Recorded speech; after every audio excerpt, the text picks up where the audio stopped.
Mas hoje a gente traz um assunto um pouco diferente, é polêmico, porque um texto usado numa aula aqui em Joinville deixou os pais preocupados. É uma lenda, ela se chama História de Iaçá. É de Sueli Mendes Brazão, uma escritora conhecida no meio da literatura, inclusive, por obras infanto-juvenis e religiosas, muito usadas, inclusive, nesse meio escolar.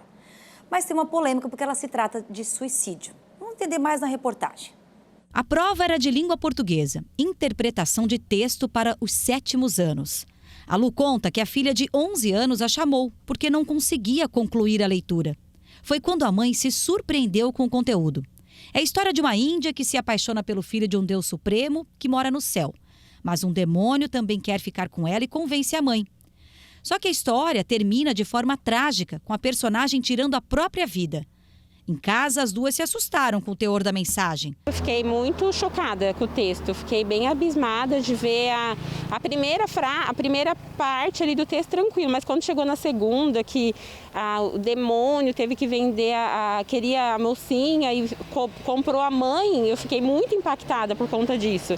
E daí, para completar, a menina se vendeu não, a mãe convenceu ela a se doar, então ela tinha que ir lá para o céu, dar tchau para o amado dela. Nossa, daí eu fiquei chocada, linha após linha, eu fiquei muito chocada mesmo. A mãe disse que conversou sobre o assunto com uma irmã que é professora. E ela até disse que o texto é conhecido da literatura brasileira, mas que pelo conteúdo, o certo seria abordar numa roda presencial com os alunos.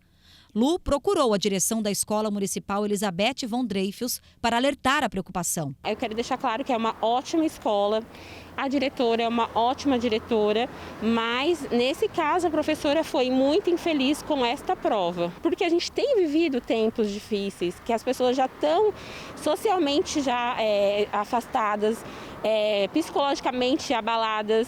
Então, você pegar um texto desse, é como se abrisse um buraco e falasse assim, ó, toma, agora piorou a situação. Então, é muito difícil trabalhar esse psicológico, né? Muito difícil mesmo. E não é à toa toda essa preocupação. Desde o início da pandemia, crianças e adolescentes perderam um ponto importante no crescimento, a socialização.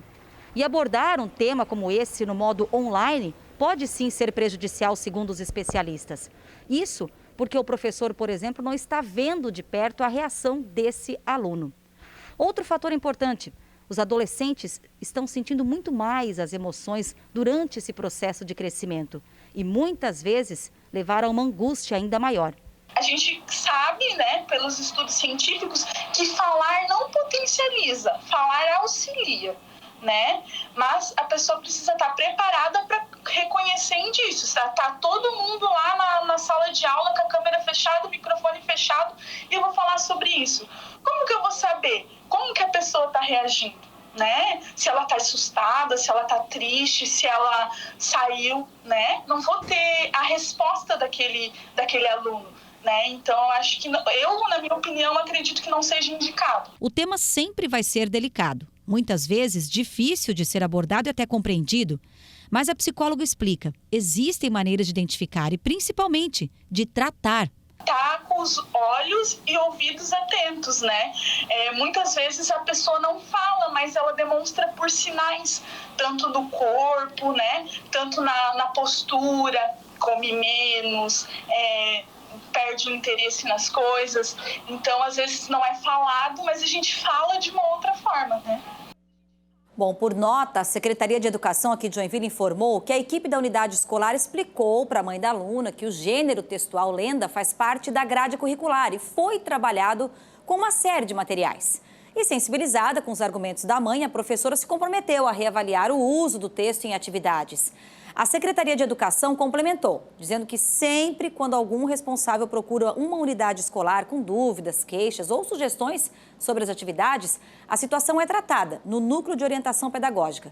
O grupo discute o cotidiano das práticas de ensino, aprendizagem e repassa as orientações necessárias para os gestores escolares e professores.